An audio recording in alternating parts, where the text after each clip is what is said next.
Olá, bom dia, tudo bem com vocês, pessoal? Bom, hoje daremos início ao capítulo 2 da unidade 1 e falaremos sobre Nietzsche, a transformação de todos os valores. Para começar, Nietzsche ele era bastante enigmático, por assim dizer, bem difícil de compreender. Eu costumo dizer que talvez Nietzsche ele não tenha uma decepção, vamos dizer, com Deus, o nosso Criador, mas talvez ele tenha tido um tipo de frustração religiosa e que por isso ele acabou desenvolvendo uma série de teorias e de fundamentações que fazem crítica ao racionalismo e também ao cristianismo. Quero deixar bem claro de já que esta não é uma aula para influenciar a vida de vocês, é apenas para que vocês conheçam esse filósofo, tá? E entendam um pouco mais da forma como ele abordava as questões da vida, tá? A transformação de todos os valores. Para o filósofo alemão Friedrich Nietzsche, não existiria ordem ou razão determinando os acontecimentos no mundo. Assim como muitos pensadores racionalistas colocavam a ordem, a razão e o equilíbrio em um viés de construção e de ideia da existência do ser humano, Nietzsche ele iria desconstruir tudo isso. Ele diria que a vida seria irracionalidade e que não teria uma ordem, uma progressão, sem objetivo e finalidade. Nesse aspecto a gente discorda de Nietzsche, porque uma vida sem propósito, sem objetivo, sem finalidade, como seguir o curso de uma vida dessa forma?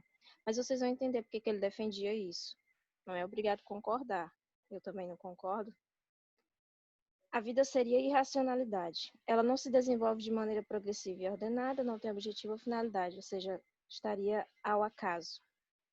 Regida por uma força trágica, uma incerteza, uma dor, um sofrimento, uma alegria, uma paixão ou um amor.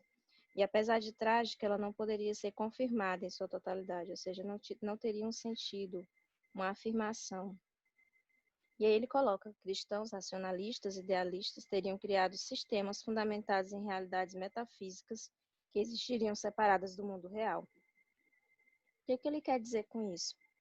É como se ele colocasse que tanto racionalistas, que podem ser inclusos aqui cientistas, idealistas, podem ser inclusos pessoas com viés político, e cristãos criariam um fundamento de vida externo à sua vida real e mascararia essa situação para poder viver melhor.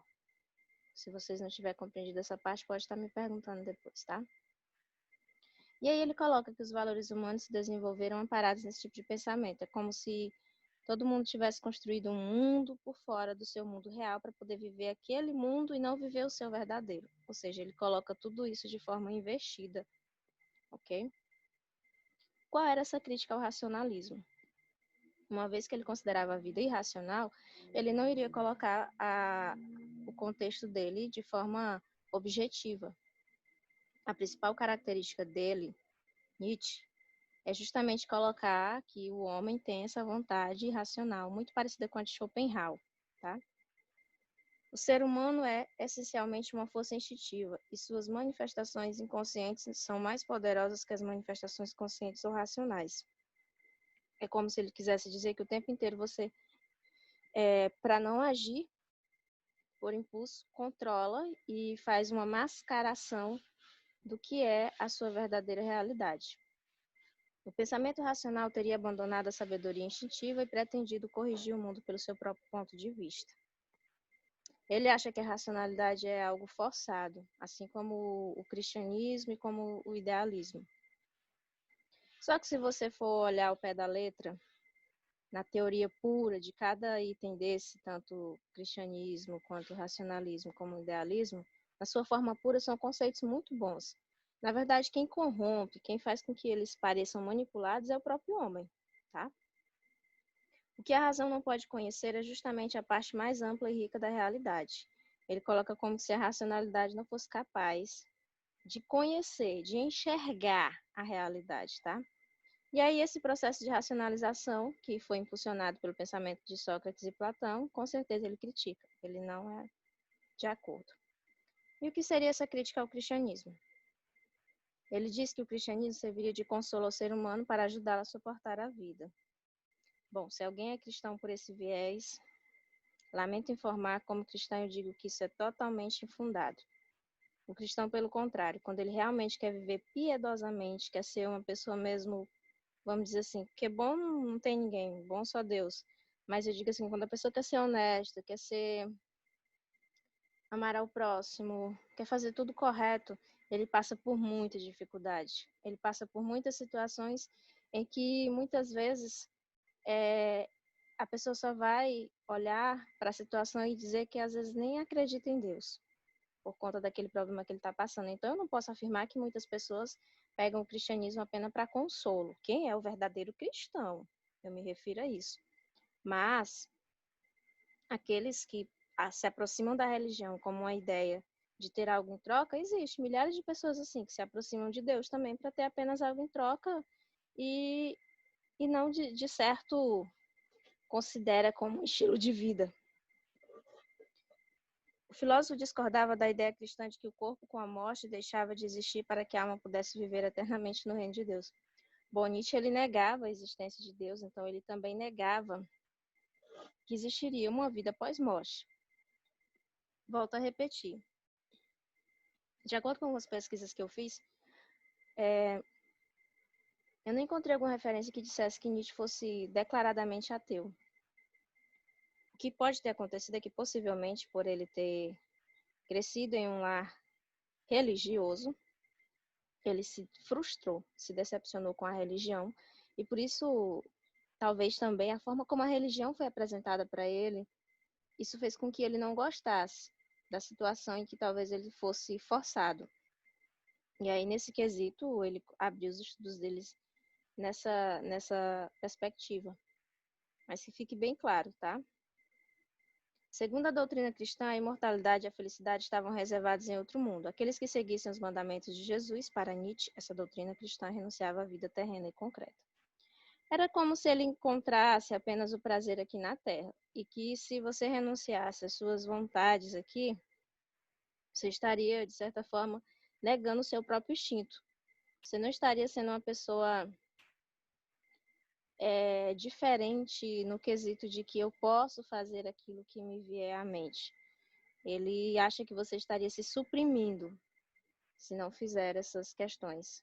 A verdade é que, dependendo das escolhas, a vida é feita de escolhas, desde Kierkegaard e Schopenhauer, que eu venho dizendo para vocês, cada um é livre para tomar a escolha que quer, mas saiba que as consequências, sejam boas ou ruins, do seu futuro, fracasso ou sucesso, só depende de você. E a vontade de potência, que é algo muito também parecido com o filósofo anterior, Schopenhauer, Nietzsche ressaltou que o elemento fundamental da natureza humana seria a vontade de potência. Trata-se de uma vontade de ser, de persistir, de se desenvolver e de intensificar a vida. É o mais forte de todos os instintos, e integra todas as funções orgânicas do corpo e da mente, funcionando não só a sobrevivência, mas também o ir além.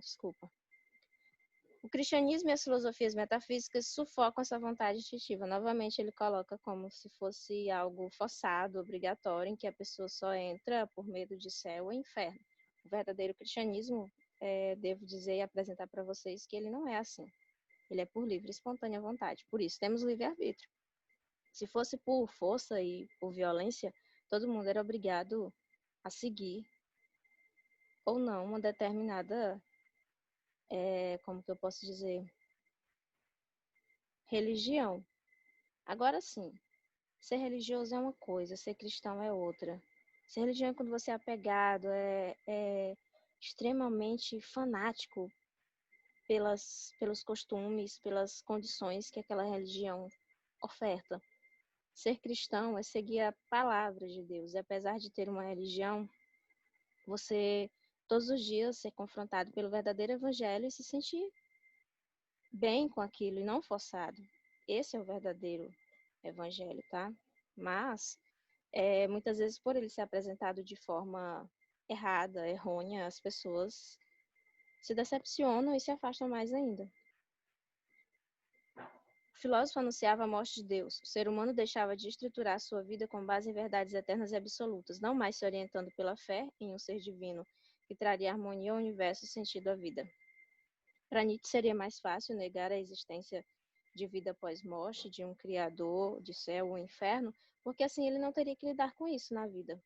Para ele seria mais fácil assim, já que ele foi conhecedor de forma errada desses ideais. O super-homem. Bom, o que é o super-homem para Nietzsche? Super-homem, ou do original alemão que diz Übermensch, é um indivíduo que deve assumir o controle de sua vida sem subterfúgios, sem ilusões, sem o devaneio do além-mundo, sem os valores morais que oprimem seus instintos.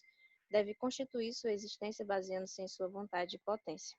Resumindo, gente, é porque Nietzsche aprendeu, de forma errada, que o cristianismo, o racionalismo e o idealismo seriam viés que sufocariam o seu livre-arbítrio. Mas isso não é verdade. Você tem liberdade de escolher as coisas. Se fosse obrigatório, ninguém teria essa liberdade. É porque ele foi ensinado de forma errada. Então, eu acredito que desta maneira ele apresentou também os conceitos dele. Claro, foi uma escolha dele também. E aí, trazendo uma curiosidade para vocês, esse super-homem, perdão, o que seria esse super-homem? Ele acreditava em uma raça pura. Há alguns pesquisadores, alguns estudiosos, que dizem que, pós-morte de Nietzsche, possivelmente a sua irmã teria utilizado os seus escritos e vendido ou doado para idealizadores nazistas como Adolf Hitler, e que muitos ideais e falas de Adolf Hitler eram fundamentados nos escritos de Nietzsche. Quando Nietzsche traz esse super-homem, ele quer dizer que você deveria ser um homem além das suas capacidades, vamos dizer assim, normais na Terra, e você, uma vez se tornando esse ser superior, jamais se aliaria a um outro ser inferior, ou seja, se você conquistasse fama, glória e riqueza, se tornaria um homem superior, jamais iria se juntar com um homem inferior. Um popular dizendo de classe baixa, ou... Resumindo, Hitler tinha um ideal de criar uma raça pura, raça ariana, não sei se você já ouviu falar isso em história. E aí coisas parecidas, esses ideais de Nietzsche com de Hitler.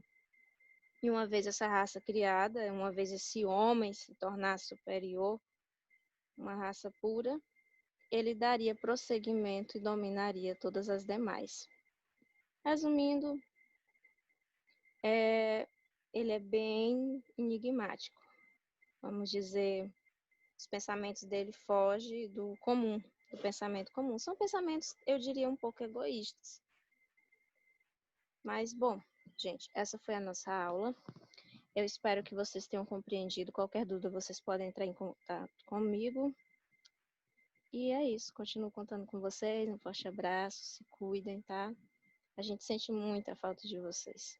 Tá bom? Tchau, tchau.